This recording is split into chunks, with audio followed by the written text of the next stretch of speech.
Ըստ վարկածներից մեկի Հովհաննես Թումանյանի Գիգորի նախատիպը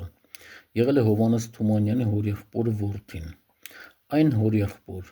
որի ժառանգները մինչև այժմ էլ ապրում են Դսեղ գյուղում, 7-8 տարեկան երեխային ուղարկում են Թիֆլիս դերձակություն սովորելու։ Այդ ժամանակ Հովհաննես Թումանյանը երիտասարդ բանաստեղծ էր Թիֆլիսում։ Իմանալով, որ հորեղբոր որդին հիվանդացել և հիվանդանոցում է, գնում է տեսության։ Նրա տեսությունից հետո երեխան մի քանի օր հետո մահանում է։ Տարիներ անց այդ տպավորության տակ էլ Հովհաննես Թումանյանը գրում է Գիգորը պատմվածքը։ Գիգորը պատմվածքի մասին հետաքրքիր նաև մի այսպիսի դեպք կա, պատմություն։ Դեռևս պատմվածքը չտպագրված,